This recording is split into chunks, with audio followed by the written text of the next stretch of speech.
Welcome, everyone, back to Reach for the Clicker, the podcast, episode 8 podcasts in a duffel bag. And if you get that reference, you're one of us. And you're probably taking some ibuprofen for your knees. It's great to be back. How you doing today? So I'm your host, Dante, and this is my co-host, Jay.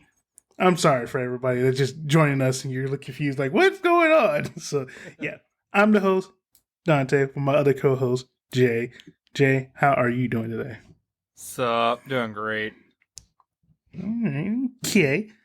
Now, what we like to do here, we like to let's sit there and talk about some great TV shows and movies that we have taken in and we either loved, hate, or question our decisions to let our eyeballs soak this in.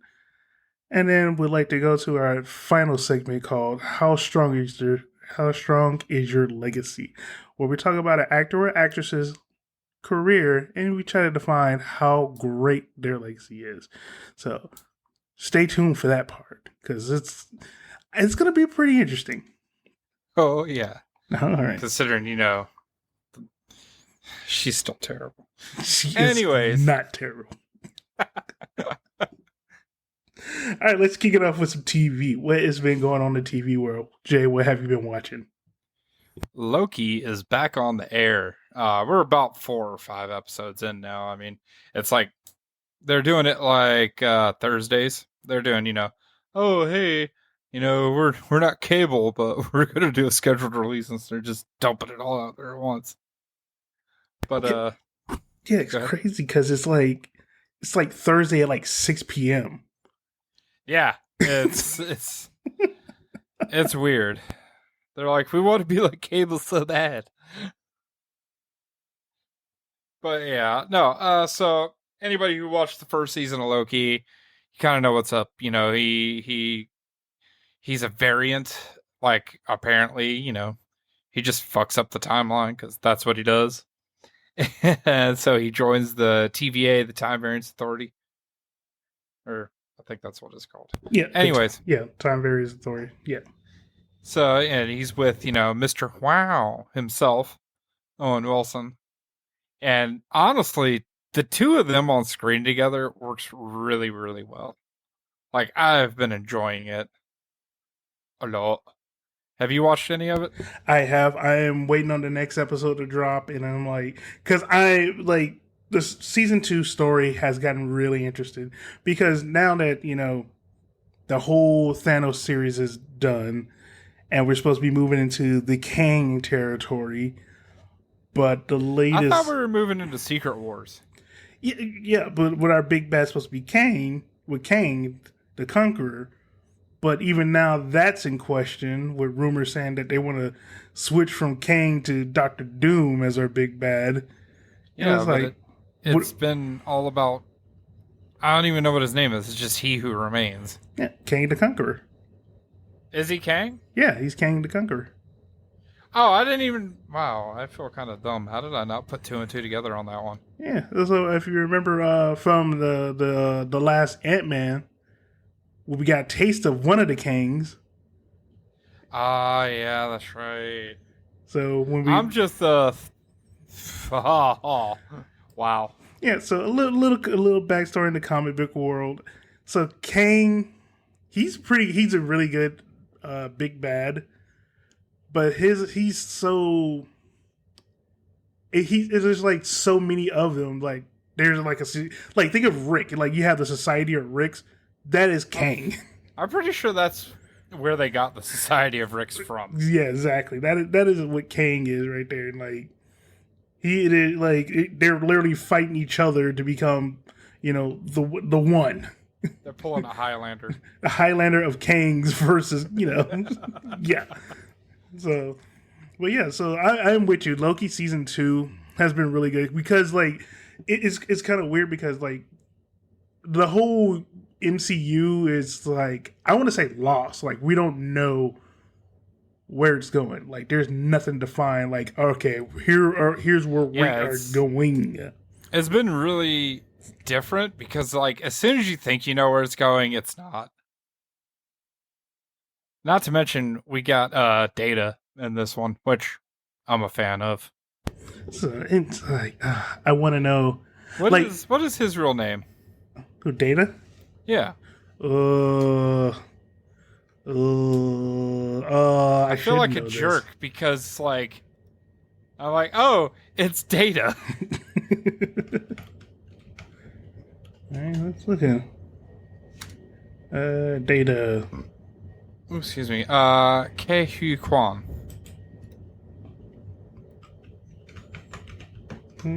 Star Trekking. I just said Ke Hu Kwan. Oh yeah, that guy. I'm thinking of Data from Star Trek. No, Data from the Goonies, bro. Yeah.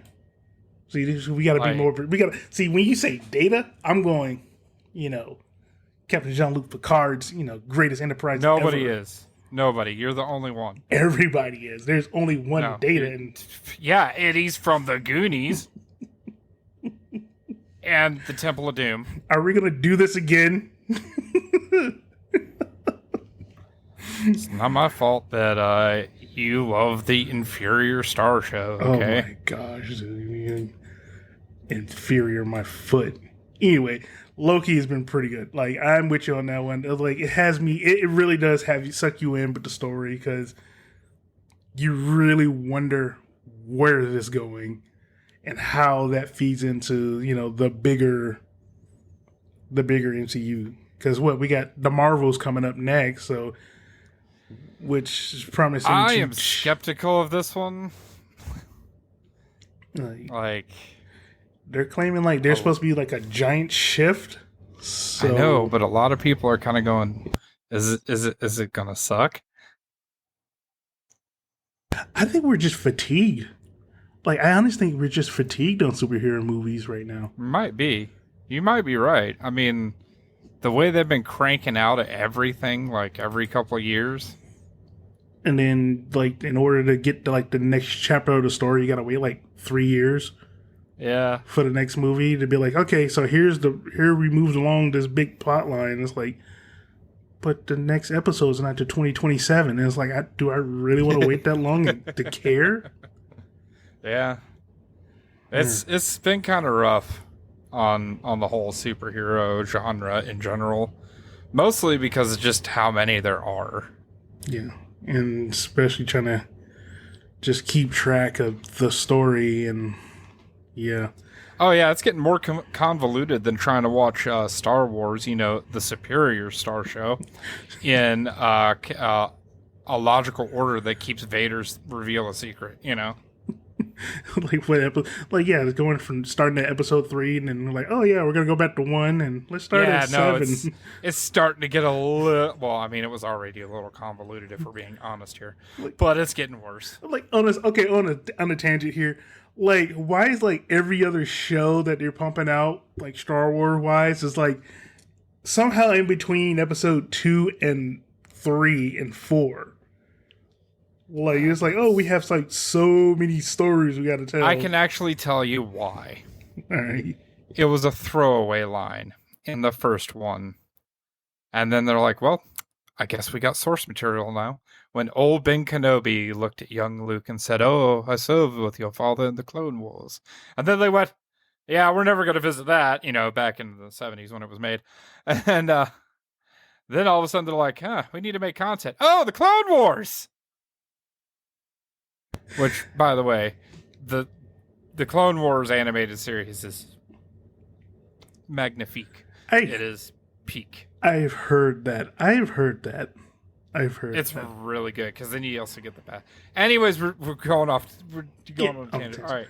So, what have you been watching, buddy? All right, dude. So there's this show on NBC Peacock called Irrational, right? Okay. So it's starring Jesse Lee Martin. You may remember him as not Paris. She was the dad. He was the dad of Flash's love interest, and you may also remember him from Law and Order. He was on there, the original Law and Order. So in this show, he's a law professor. Not a law professor. He's a professor that Which studies Flash are you talking about? the one on CW. Oh, you know, if you say the Flash, it could be Flash. Irish. Yeah, I'm Iris, pulling to that you. was- Shut up. Continue. Iris' dad. That's that's the name. Iris' dad. Anyway, so in this show, he's he's a teacher that teaches behavioral science, like the you know the like the study of how people act. So he realized that people act irrational, and he applies that to crime. So he kind of like Monk, but he's like Criminal Minds without all the guns and shooting. He actually just helps solve case. He's not a cop. I mean, if we're talking about that genre TV show, I prefer Psych.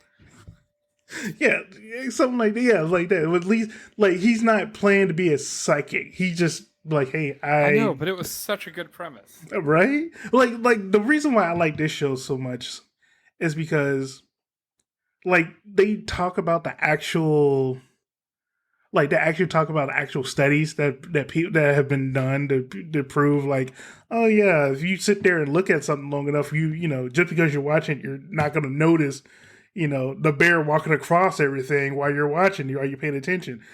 And you're like, what? No. And then they show you the scene, and you're like, how did I miss that bear? Like, really? Did you actually wind it back? And you're like, holy crap. I mean, think about it. Whenever you're going to buy a car, right? You may never see that car on the road, but then you buy that car, you own that car, then you see them everywhere. Yeah, so because it brings it to the forefront. Anyways, I'm sorry. Yeah, I mean that's and that's why like, I get what you're saying. Like yeah, I completely 100% understand it. Yeah, but it's almost like a hey, common sense is common, right? But, it's like people like you just hardened criminals, like he like their first interest, the first taste of this show. He's talking to a guy who's holding a baby hostage, and the guy's like, "All right, I want a helicopter. You gonna let me out?" He's like, "All right, so where you want us to land this helicopter?" Right in the street. Well, we ain't got room for it on the street, but I mean, we can if we clear some stuff out. Like he's going along with this guy's plan until the guy realized that his plan is not feasible. Like, it sucks. Yeah, like you sit there and say, like you sit there and break down somebody like, I'm holding this person hostage, and the only way I'm leaving if you give me a helicopter to take me to wherever. And then you start thinking about it, it's like, well, how are you going to land the helicopter? If I do get in a helicopter and I fly away, how far can I get? Then I have to shoot the pilot, or do I leave the pilot alive so they can snitch on me? And it's just, you know, next thing you know, you're like, nah, you know what? This is a terrible idea. To check this out. I like it. Yeah. So, all right. So, what else you been watching, man? Invincible started back up. Oh yeah. Oh yeah. So we had what? Invincible restart, Gen V stop. Yeah. And then I think it was somebody else is kind of just popped There's up. been a few shows that have started back up. We haven't gotten to New Boys, but we got Generation V. The boys are coming. But Invincible, man, the first episode of Invincible is such a wild ride. Have you watched it yet? I have not. I have not watched it yet. Dude, like I'm not even sure how this season's gonna go now. So it starts off with Mark and his dad basically conquering humanity. Like they just show up. The season opener is them two going around Earth, stomping out like resistance cells and shit, right? Right. And then, yeah, and you're like, wait, I thought Omni-Man left. And then it turns out there's a guy that can slip between dimensions, so they're kind of doing the multiverse thing there too. Multiverse seems to be, I just realized multiverse is like very popular right now. Oh, just you wait. I got something for that one. Okay, because like they're doing it, you know, with Spider-Man, they're doing it with Invincible. I mean, they've always done it in Marvel. Marvel's always been, you know, and DC. Both of them have always been like, yeah. especially DC. Oh my god, Flashpoint Paradox. Need I say more? But so go good. On. But go on. But anyways, So it starts off with them conquering. And it turns out like there's this guy that can slip between different universes, and he's trying to essentially he's like got all the different versions of himself in one spot, and he's trying to put all their brains into his brain. And then, of course, Mark shows up to try and stop him, and shit gets out of hand as always. Yeah, as per usual. And the dude was like a total pacifist. And now he's like, I'm going to kill Mark. And you're like, what? But he's also got like, hundreds of other dudes in his head now. Yeah. That could, that could lead on to that. Yeah, we've established, I guess, that this guy's going to be the new big bad of this season, I guess, because Omni-Man left the planet. Okay. Like, it's still early, but it's going to be good. I absolutely love the first season of Invincible. Thought it was great. It's probably going to ramp up too. Oh yeah, that's why I'm actually, I'm pretty sure excited about it to watch it because I'm pretty sure that it's going to ramp up. And it's going to be like, yo, how did we get here? Oh yeah, dude. It's I can't wait. I don't know what their release schedule's like because, like I said, streaming is the new cable. Welcome to the future, folks. We did all that for nothing. Let's all don our pirate hats and yo ho ho our ways. Or we could just try to support, these productions. I mean, I don't encourage hitting the high seas if you can avoid it. But if you do hit the high seas, I understand. Listen, I do that a lot more for Amazon stuff because they canceled The Tick, okay? Why? That show was so great. Live action Tick.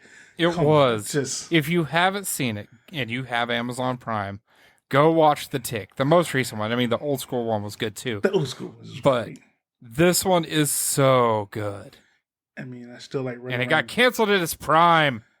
I still like running around yelling, "Spoon!"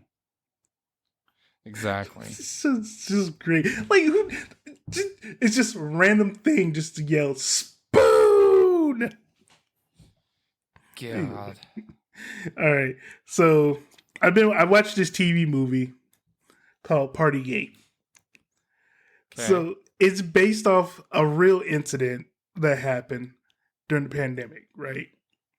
Oh, yeah, with Boris Johnson and all that right. Over in the UK. Right. So for our listeners, during the pandemic over in the UK, the Prime Minister over in number 10 Downing, which is like their White House. Our international listeners, the ones that are like in Australia and stuff, probably already know about all this. But for our American listeners, our Australian listeners are laughing at them like, yo, those idiots over there. Yeah, I know, right? Glad we're over here, not over there. For our German listeners, what's up, guys? We still love y'all. Absolutely love you guys. But yeah, so like Downing, number 10 Downing Street is the equivalent to the White House in the U.S. And during the pandemic, the Prime Minister was going out there saying, "Hey, everybody has to stay home. We got to do a lockdown. Everybody has to stay home."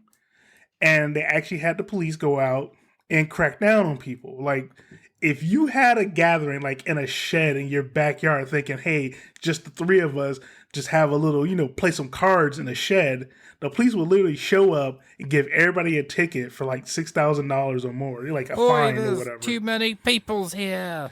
Or if they find out that you were, you're hanging out at another friend's house and you don't live there, they find you and you're facing, prison time for this. So what makes this worse is during all that, they were in number 10 Downing Street, again, the equivalent to the White House, just partying.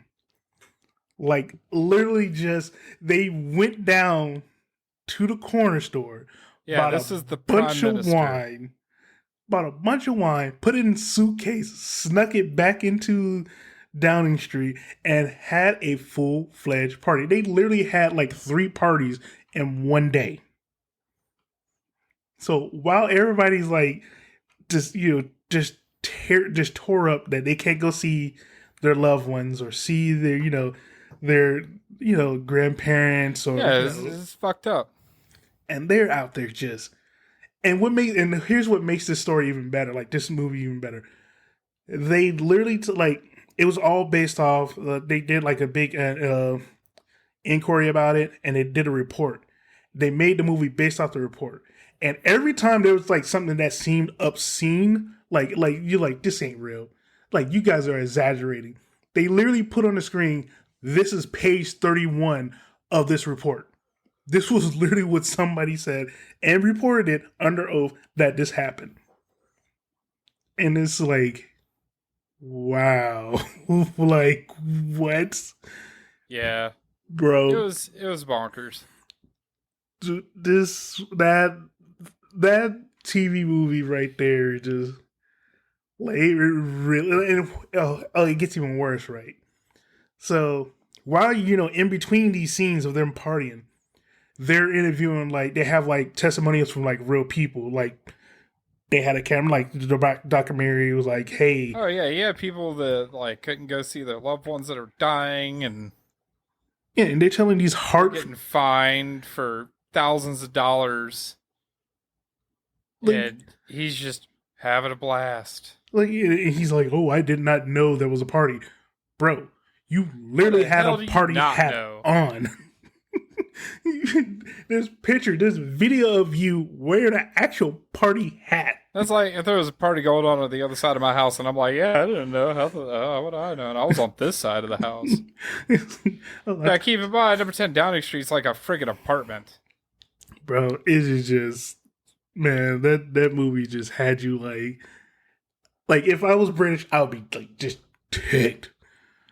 But yeah, it was that. I would recommend that as a good watch, because you're like, if you want to just have your mind blown at just how people are just like, you know what, fuck everybody else. Oh yeah, and I like documentaries too. I'm gonna check that one out. Yeah, that was it. That right there. All right, let's switch over to movies, man. Are there's been any good movies that you've seen? Any good movies? Any of them? Yes, surprisingly, and so. I only knew a little bit about things going into this movie, but I know that there's a lot of fans out there of it. But FNAF, I watched it, Five Nights at Freddy's, and it was really good. Like not knowing really anything about it going into it, like, because there's a game, there's lore, there's books. Like, there's a lot going into it. But it was still, like, even not knowing any of that, it was still, like, a blast to watch. I have to agree with you on that one. Like, I watched it. Oh, you watched it too? Yeah, I had no clue about it. I just know the kids love it, and they're like, the Twitter kids is just like, Five Nights at Freddy's. There's just so many drawings and stuff. Everybody, and, purple guy. Bro, not knowing it, like that's a good movie. Like I'm with you with it. This is a really good movie for if you did not know any of this backstory and you sat down and you watch this movie. It's still an interesting movie. Like, it really is an interesting movie. It's the still lead, good. What was his name? Josh Hutcherson. I didn't really know a lot about him. Apparently, he's been in the Hunger Games, which I've not really watched a lot of. He was in Zathura. But apparently he's an Ultraman too. He's a voice, but I didn't really know a lot about him. And then I watched this and I was like super impressed with him. I really liked it. I thought he was, I mean, for the role he was going into, it's like, dude, way to go. And then of course, Matthew Lillard's in it. Okay, I'm definitely in for that. Yeah, like, as soon as I heard Matthew Lillard was in it, I was like, I gotta watch it. For me, that's Serial, man. Hack the planet, dog. You know what I'm saying? Yeah. Like, but he is such a good bad guy. And he's Fred Willard. Not Fred Willard. Yeah, he's like Fred Willard's son. Yeah. Yeah. So he's just great. Hint, hint, wink, wink. Nudge, nudge. Chekhov's gun. But yeah, that Five Nights at Freddy, it was really, it was, like I said, if you don't know It's the lore, it's a good even not movie. knowing stuff, it's hard to describe. Basically, you got a bunch of kids' souls that are trapped in animatronics and they kill people. So they hire mall cops, security guards to go in like, oh, you just watch the place overnight. That's all you need to do. And it's basically just an offering for murdering. And come to think about it, like the only reason why they offer you they offer you something, but in return, they're like, hey, we can give you something or we can give you solace, but in return you got to give us something, and it's usually like your life or something like that. Like I thought I was going to be able to like explain this better, but it is so hard to explain this movie. I mean, just think of, for American listeners, think of like Chuck E. Cheese. What are you talking about? Our American listeners are probably like, oh, we know all about it. Oh, yeah. But yeah, it's just, dude, it's really good. It's really good. I would recommend a watch. I mean, it's what was the name of the Nick Cage movie? Because it was based on that movie was based on Five Nights at Freddy's. Oh, Nick Cage. Oh, dude, what was it? When he was like the janitor, right? Yeah. Oh, what is that? Oh, hold on, we gotta go look it up right quick. Oh, Nicolas Cage. Nick Cage. Nicolas Cage.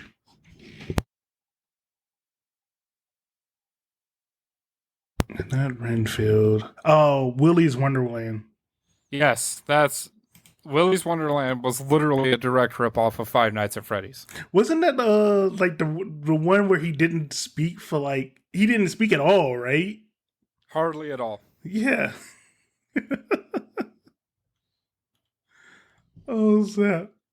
That just shows how great Nick Cage is. He could just be on screen for an hour and a half and not say anything.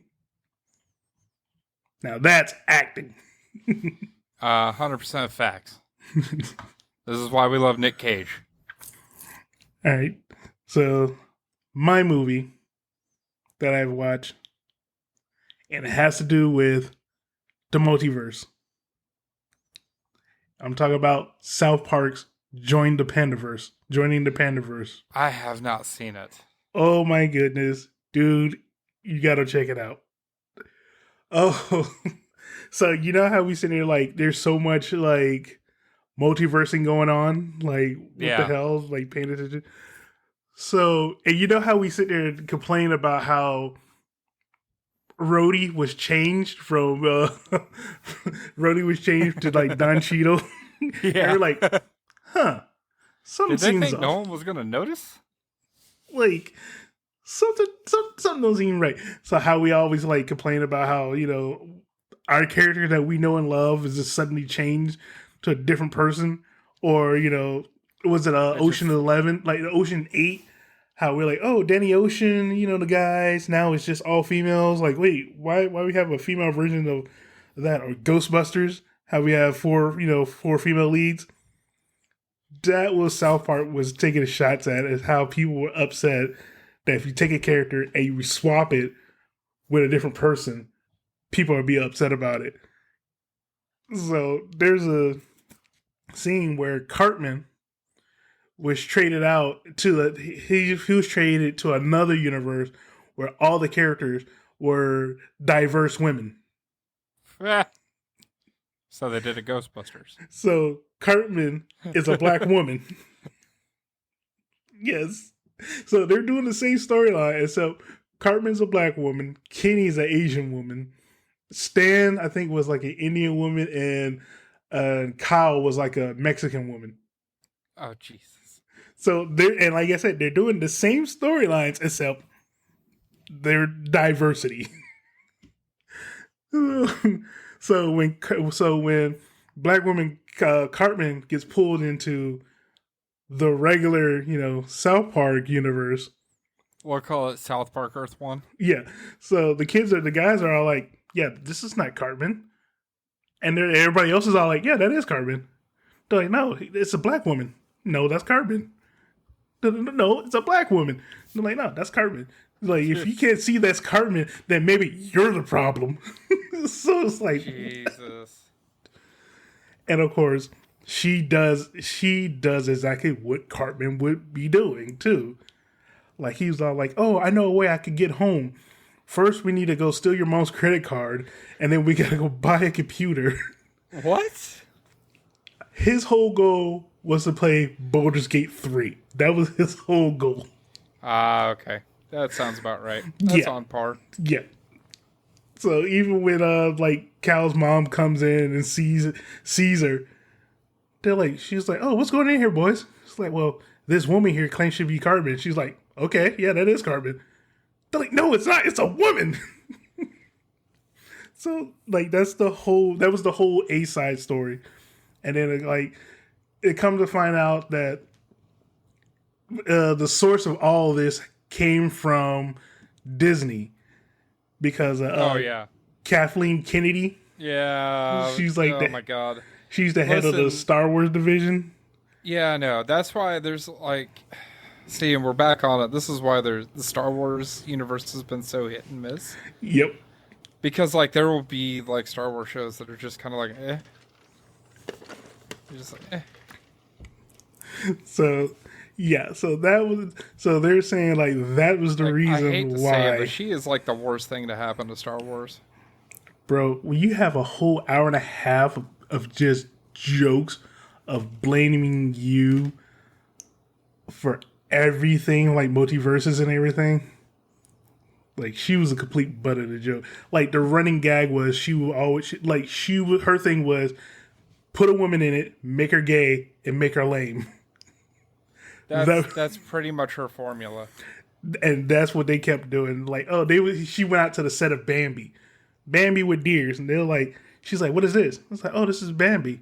He's like, "Oh, well, you need to put a woman in it, make her gay, and make her lame." But it's Bambi. He's a baby deer. She's like, "I don't care. Put a woman in it, make her gay." Dude, real life example, Snow White. Where are the dwarves? You put 6 normies in there. Like it's Snow White and the 7 dwarves. And little people are like there's tons of little people actors. Yeah. Tons of them. Yeah. It's not like we're short. I'm sorry.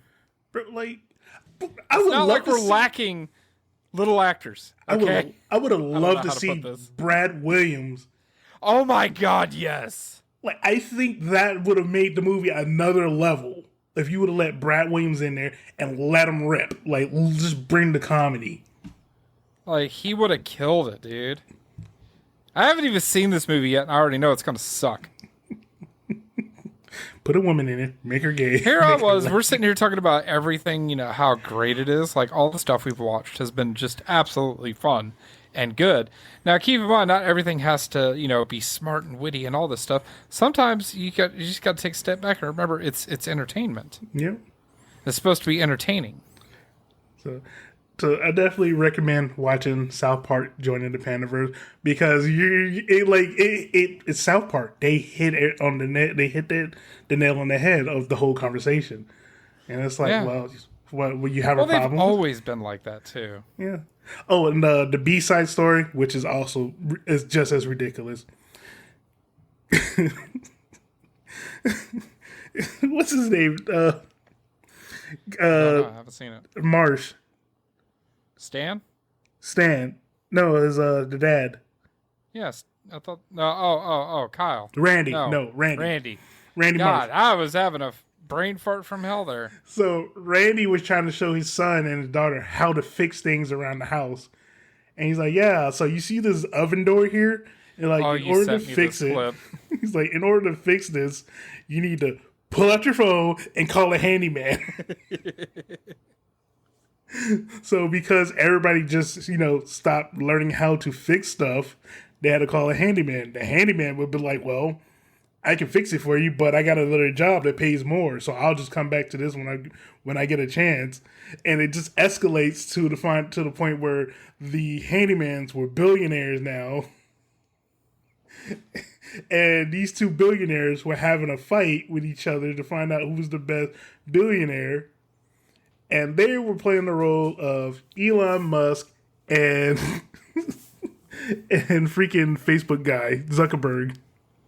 God. So yes, Like, it's so silly, but it's great. I encourage you to watch this South Park special. It is worth it. It is totally worth it. All right, what else you been watching? Spider-Man, is it Across the Multiverse? Across the Spider Verse. Across the Spider-Verse. Sorry, it's just, the names are getting longer. We're about to hit anime territory now. I know, right? Dude, I'm telling you. That's gonna be a channel check right there. Uh-huh. And listeners, if you want to hear us talk about anime, we are both anime fans. Reach out, let us know.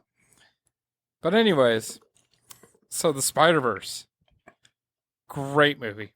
Miles Morales, like, he's definitely one of my favorite Spider-Man. Spider-Man. Just what's the plural of Spider-Man?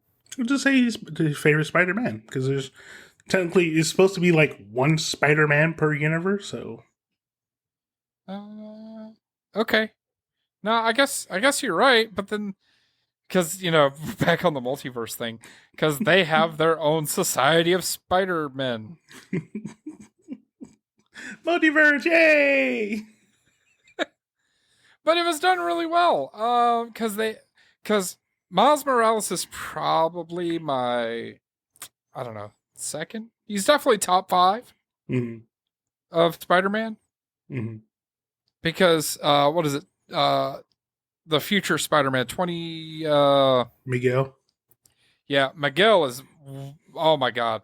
Like his spider suit, his powers. I've always loved him as Spider-Man. I thought he was just absolutely fantastic. It was plus I like the futuristic stuff. Like Batman Beyond, one of my favorite Batmans. Great Batman. Batmans. I would say it's Batman because it's like the same Batman. No, it's not. Batman Beyond is not. That's It's Toby the same McGinnis. Bruce. Yeah, but it's the same Bruce. Same Bruce, but it's Toby McGinnis's Batman. Yeah, but it's the same. It's the same. I say it's the same Batman because it's the same Bruce who got to that point tangent. where he retired. If people don't know about the whole like kind of lore of Batman Beyond, basically Bruce Wayne is so fucking what's the word I'm looking for? Old and broke down. Not just that, but his mental status. Like he's so just full of himself that he knows that he has to have an heir to the Batman mantle, and basically shoots his DNA into this other person to fucking create Terry McGinnis, who's basically a clone of fucking Bruce Wayne. It's so goddamn silly when you look into it. Bruce Wayne out there just spreading around DNA. Damien wasn't enough. He had to go make another one. Yeah, but he wasn't even doing it like the old-fashioned way. He wasn't out there blowing out backs. He was out there fucking like, oh, this person can't have kids? Watch as I fix this. All right, let's get back to the Spider-Man. Anyways, back to Spider-Man. Because we could definitely go down that rabbit hole over there. In DC. Oh my god. Yeah, it's good though. It's fun. But God. Anyways, so they're going through. You got Miles Morales, who's like trying to be Spider-Man, and anybody who knows Spider-Man knows that it's hard to be Spider-Man because you can't have a personal life and be Spider-Man. Because I'm a hero and hero things. Because apparently Spider-Mans can't take a day off. Like, yeah, like ever. Every Spider-Man's like a tragic Spider-Man. Oh, I know. Yeah. And then they get into the whole, these are I love how they call them canon events too. Like that. I thought that was like a nice little kind of meta piece that was really cool. Yeah, that really was cool. Like every Spider-Man has to lose an Uncle Ben. And they have to lose what's his name? Their Captain, dad? No, Captain. Basically, yeah. Yeah, they had to lose their dad, and they had to lose their Uncle Ben or their Aunt May. Mm-hmm. It was like you have to, in order to be like that's the requirement. The requirement to be a Spider-Man is you have to lose either your aunt or uncle, and you have to have like a tragic like the cop or something Yeah, has to seriously, die. somebody for whatever reason has to die. Otherwise, you're a terrible Spider-Man. Yeah. That literally that's how they played it. Like, oh, you saved this person's dad. Now he can't be Spider-Man. It's like, wait, what? It's like that don't even make sense. He was already Spider-Man. So, but yeah, it's like no, it's so cool seeing like the other Spider-Mans. Like they really went all out to do a And we got to multiverse. see the return of one of the other top 5 great Spider-Mans, Spider-Man Noir, otherwise known as Nick Cage.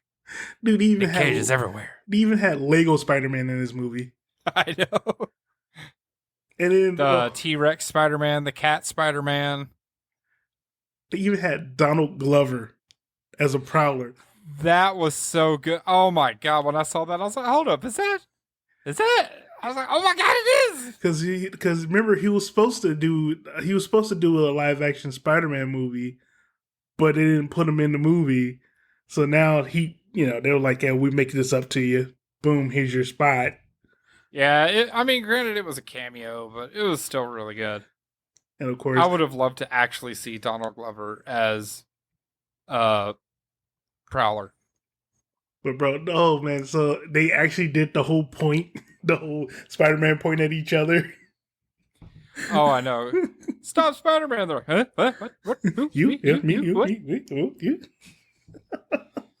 They brought the meme back to life for a second time. Because Dude, I mean, they did it in Tom Holland Spider-Man when you had Tom Holland, Tobey Maguire, and oh yeah, Andrew Garfield. Garfield, yeah, in the lab. It was the lab, wasn't it? Yeah, the lab scene.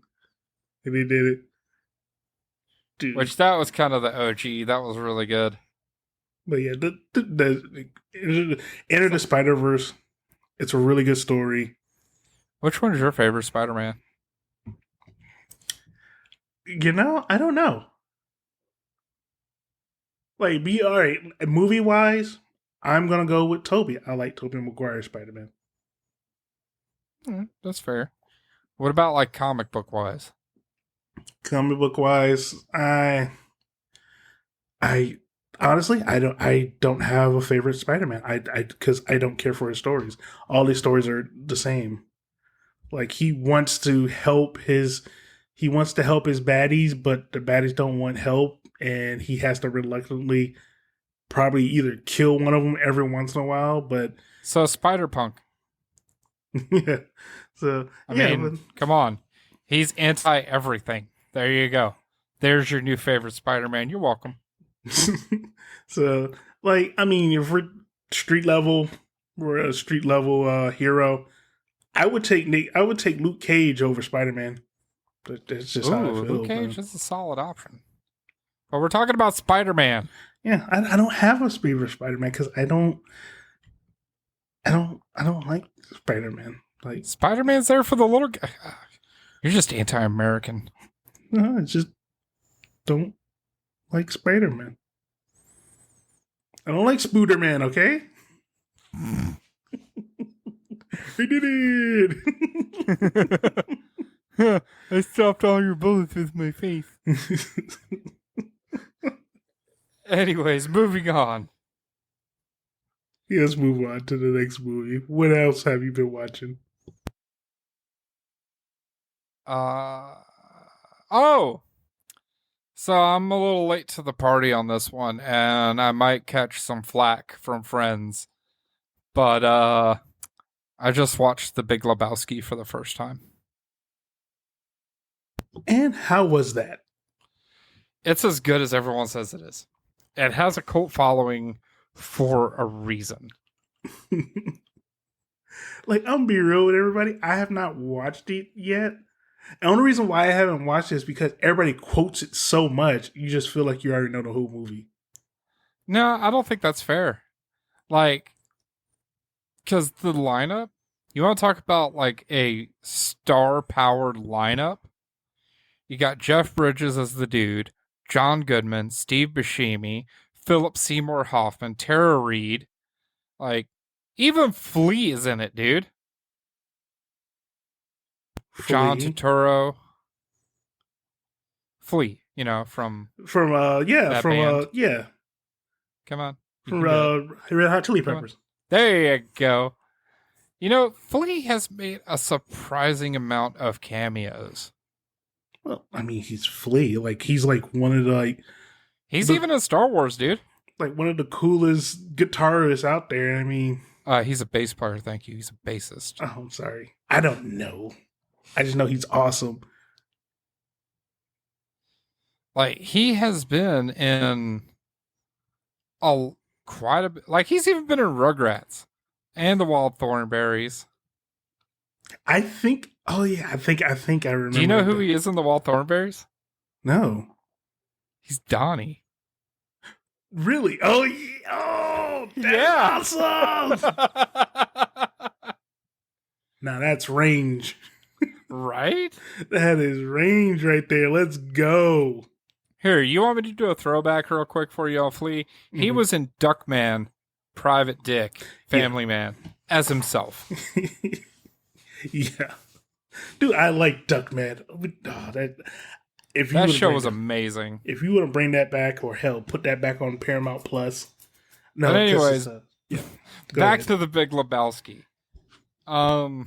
Even Sam Elliott's in it, dude, and that amazing mustache. Sam Elliott is the only man on the planet that can rival Tom Selleck in terms of mustache. Currently, right now, yes. What do you mean currently? Because there's one legendary mustache out there who is passed on, but that mustache was still amazing. Who? Burt fucking Reynolds. Oh, that's fair. Forgot about Burt Reynolds. Yeah. Yeah. Go ahead. All right, so you got 3 legendary stashes. 2 still alive, but anyways. No, it's got the cult following for a reason, dude, and it's a star-studded cast. It's absolute lunacy, surrounded by a kidnapping plot. I mean, I can't believe I haven't watched it sooner. So, it's good. You're that one person that everybody wants to be like, man. Like, how does it feel to be able to watch this movie for the first time? Because you know, there's people like who watch it like 30 times, or do watch it yearly. Mm-hmm. You know, they're probably like looking at you like, man, you're lucky.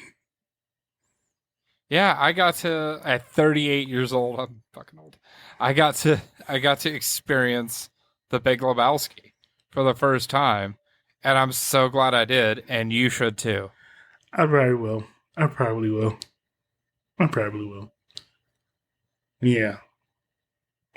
will. Yeah. It'll probably be one of those days where I'm just like, you know what? Let's just hit these movies. I mean, it's so ridiculous. Like, basically, it starts off, these dudes break into Jeff Bridges' house, beat the crap out of him because they think he's this dude Lebowski. Turns out there's another guy named Lebowski, but they're at the wrong house. So they beat the shit out of him, piss on his rug. Yeah, they peed on his rug. And they're like, yeah, your wife owes us a bunch of money. He goes, do you see a wedding ring? Do I look like I'm married? Do I look like I have money?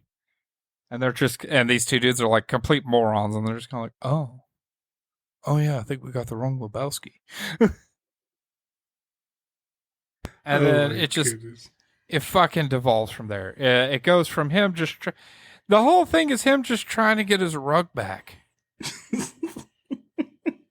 And in the process, someone gets kidnapped, his car gets stolen 3 different times. Oh my gosh. And like this poor car is just like, his poor car just goes through fucking hell, dude. He ends up at like a porn mogul's house, and it's amazing. All right. So this does sound pretty interesting, dude. Like, I'm kind of curious. I kind of want to watch this. Especially, you said all this is over a rug. That's just kind of how it started. Yeah, I definitely want to check this out, dude. The dude just wants his rug and a bowl. All right, bro. Oh, All Peter right. Stormare's in it too. All right. So it's time for the big part of the show. This is where we discuss how strong an actor and actress's legacy, their movie legacy, just looking at their body of work, how great is their legacy? Are they a fantastic actor or actress? Or are they terrible and we just now recognizing it after, being in denial? Oh, you mean like the last episode? No, she is still great. So, No, she's not. So I got to pick up the slack. so when we talk about how strong somebody's legacy is, we have a five level tiered scale or rating where we like to judge it, where we like to place our actor or actress. So to be the top dog, you're a Meryl Streep type actress, actor or actress. You're Meryl Streep. You're just phenomenal. Cream Excellent. of the crop. The number one, like you, when they're on screen, you shut up and you just watch and amaze how great they are. Now that is an amazing actor. Or the Nick Cage type actor, where it's just so random and you're just enthralled. Like, I have to watch more of his stuff because I don't know what I'm getting. Like, I'm excited just for what's going on. Then there's the Jason Bateman level where you're just middle of the road, kind of bland. Like you're like, huh. Oh, he's in this? I didn't even notice. Yeah, is he that guy? Huh. Okay, all right. And then you go on about it. Then you got the Adam Sandler level where you love it, but you don't want others to know. You don't want to admit it in public. Like you're thinking, what? Adam Sandler? Like we all know that you'll go to Netflix and watch an Adam Sandler movie. But then when you somebody's like, oh, I need to log into your Netflix, but oh no, use the guest account. Don't use my account. Because you don't want them seeing that. Yeah.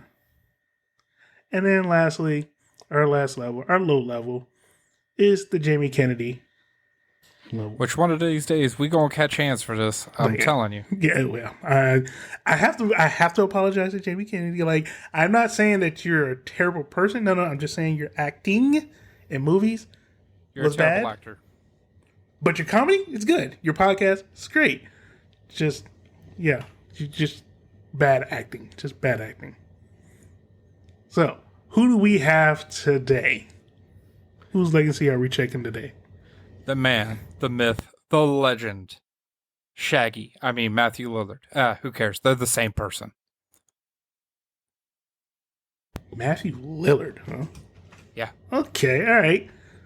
A lot of our younger listeners are going to know him as Shaggy from the Scooby-Doo movies.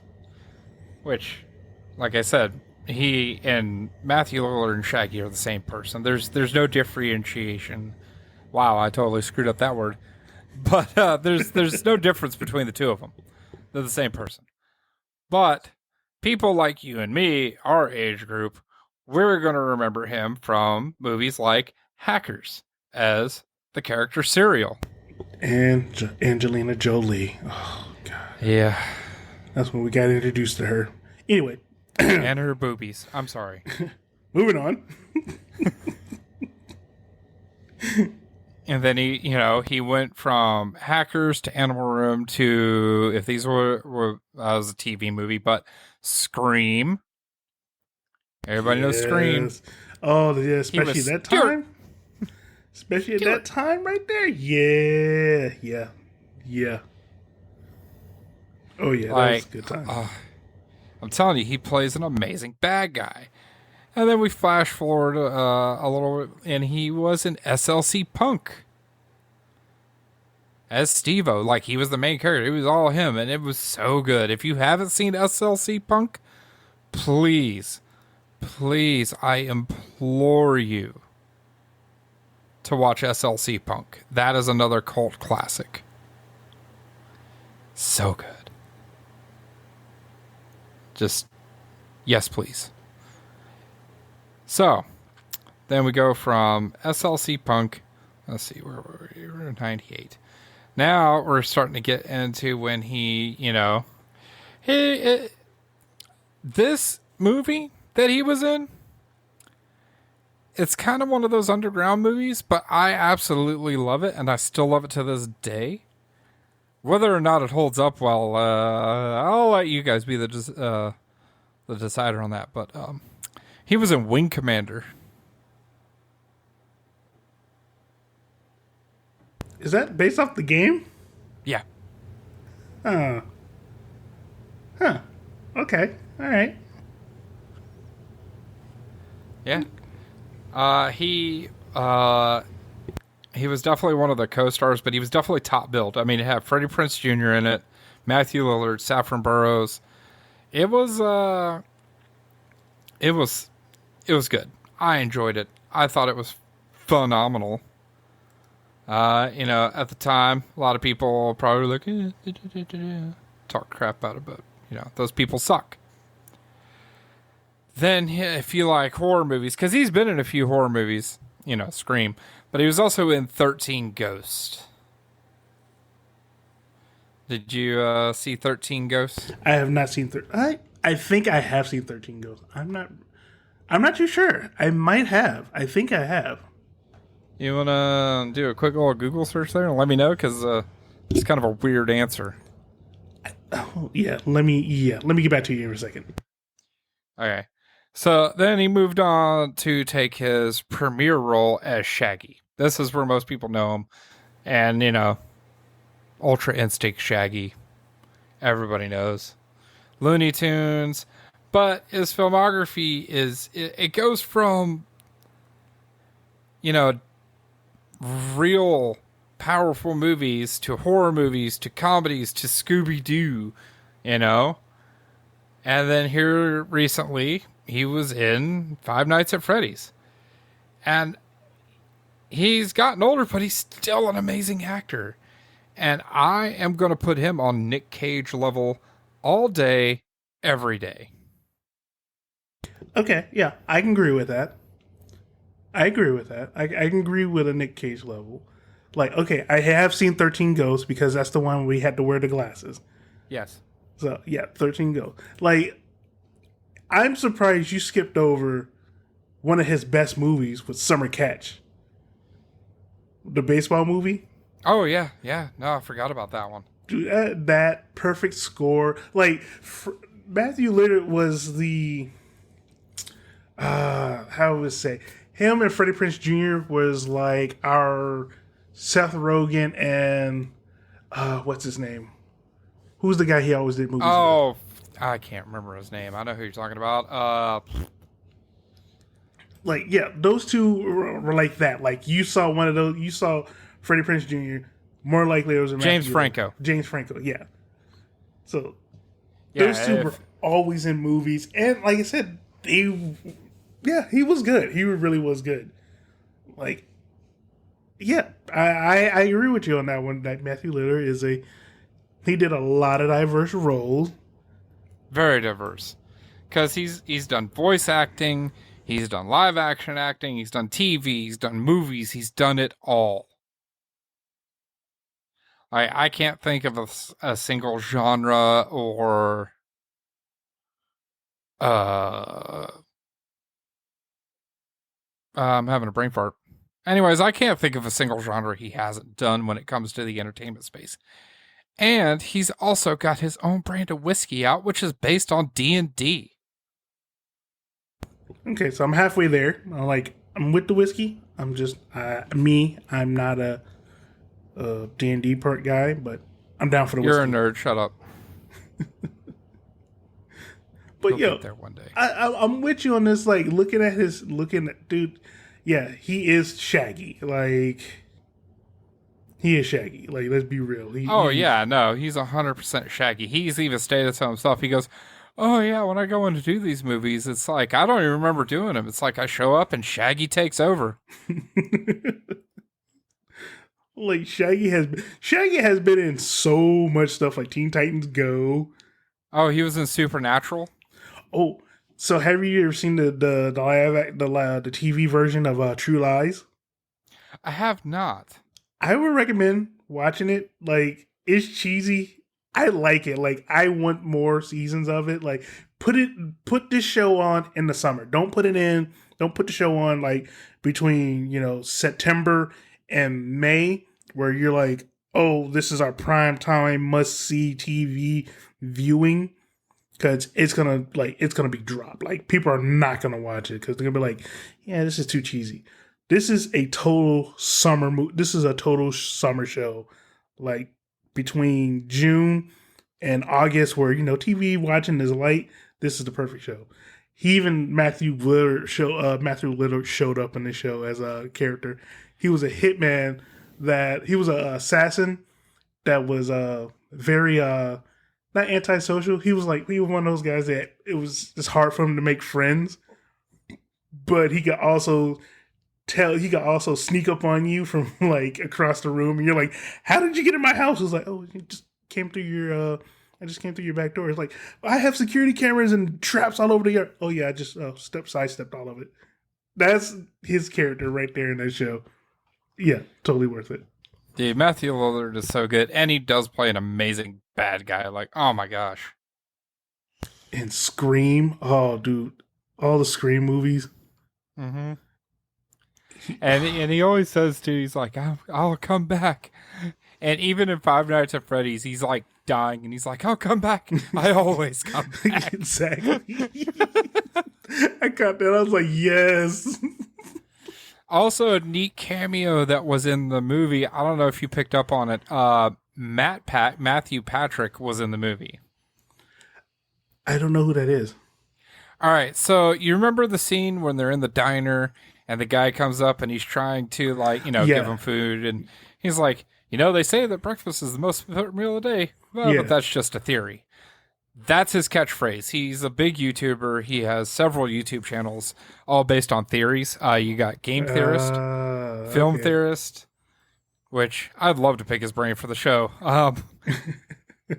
Food Theorist. But yeah, he does all that. But he's also been like a huge proponent of Five Nights at Freddy's. That's why I know some of it. Like, I never really paid a huge amount of attention to those episodes that he did of Five Nights at Freddy's, because it was never like my cup of tea, but now I'm going to have to go back and rewatch them.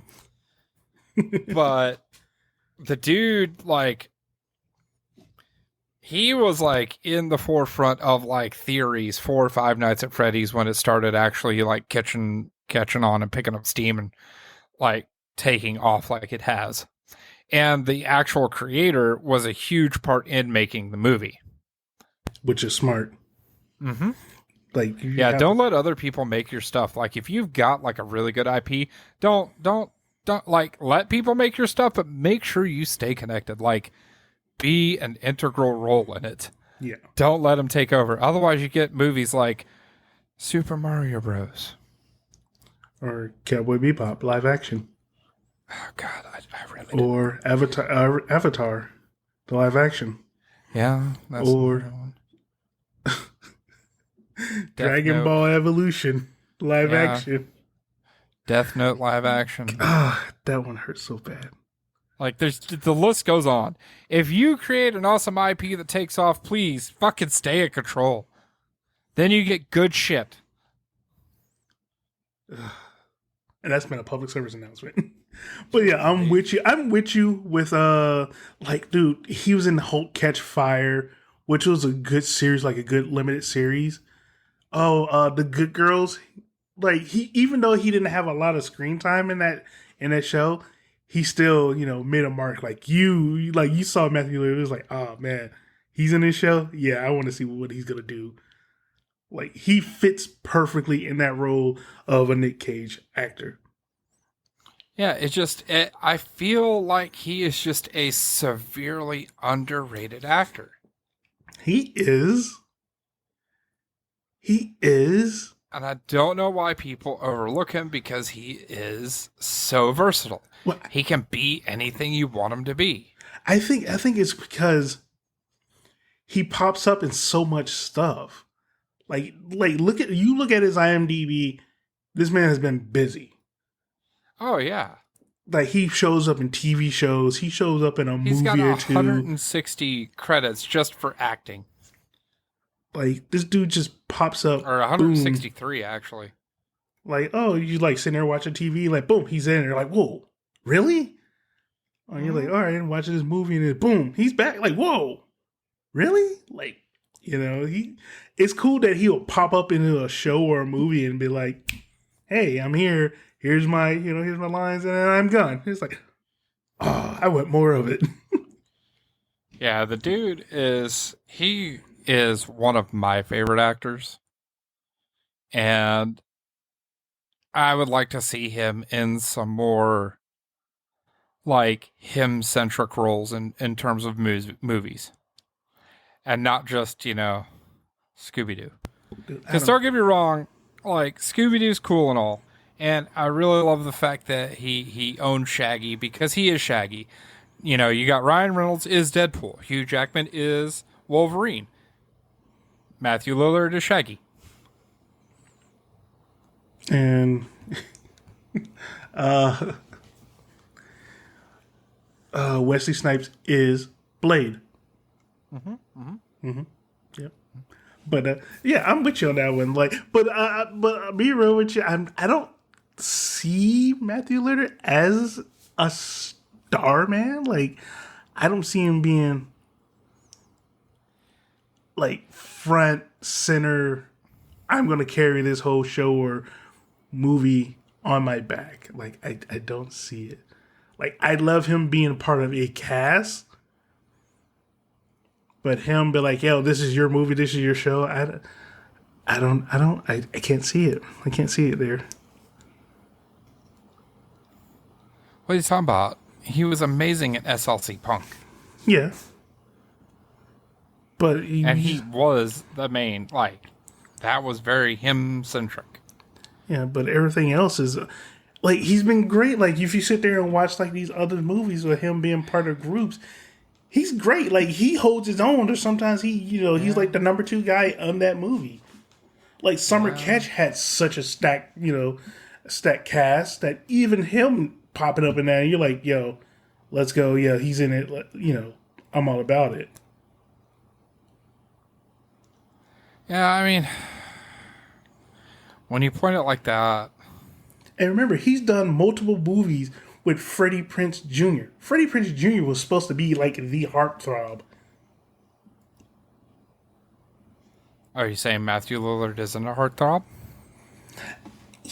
Nah, because he was that goofy looking heartthrob. Like all right, so Matthew Lillard is like the goofy friend that all the girls are all like, oh, he's funny, he makes me laugh. They want to be with him. They like, oh, I'm just, he makes me laugh, I like him. But Freddie Prinze Jr. is all like, oh, he's so gorgeous, I'd rather be with him physically. But you're a great friend there, Matthew. You're going to put you in the friend zone. Don't do that to my man. Oh, God. Why you got to do that to my man? I'm sorry. It's just... That was rude. I know. Great, now we ain't going to be able to... I'm not going to be able to get Matthew Lillard on the show. Crap. Good job. Thanks a lot. Crap. Listen, I still think you're fucking amazing, dude. If you ever want to be on the show, please reach out. Not that you'll ever hear this, but I think you're awesome. What are you talking about? He will hear this. This is like one of the biggest podcasts in Hollywood. Yeah, totally. We totally are. Totally. Totally are. On that note. Hold on, before we go, I want to do one quick update. Mm-hmm. Did you know that Gary Oldman was in Oppenheimer? I haven't seen it yet. He was in Oppenheimer? Yes. See? My theory stands true. He's in everything. I did not know until I saw credit. It was like somebody had posted up like, yeah, Gary Oldman was in the last couple of movies. And I'm sitting there looking like, holy crap, he was in Oppenheimer? Wait, he was in the Bodyguard's wife, the hitman's wife bodyguard? Yeah. Dude. Yeah. Yeah, that dude, yeah. That man can't do nothing. That man can't do no wrong. Honestly, I've been thinking about changing the name of the Meryl Streep Award to the Gary Oldman Award. Or should we change the Nick Cage Award to the Gary Oldman Award? No, we got to keep Cage. Yeah, we got to keep Meryl Nick. Streep or Gary Oldman. Should we call it the Street Oldman Award? Ooh, Ooh, let's workshop that. we're gonna have to think about that. Reach out to us. Let us know. If we should, We're on if we should Twitter keep it, X Twitter. let us know if we should keep it as the Meryl Streep or should we make it the Streep Oldman? Yeah. All right. On that note, ladies and gentlemen, this has been Reach for the Clicker. I'm your host, Dante. My I'm co-host, Jay. Jay. You have anything for the people? Yeah, Matthew Lillard. Please forgive my friend. You're awesome. Jamie Kennedy, I'm sorry. I'm not. I know I'm going to fight you when we get to LA, but I'm sorry. 100% want the smoke there. Oh, and with that, we're out of here. Roll the music.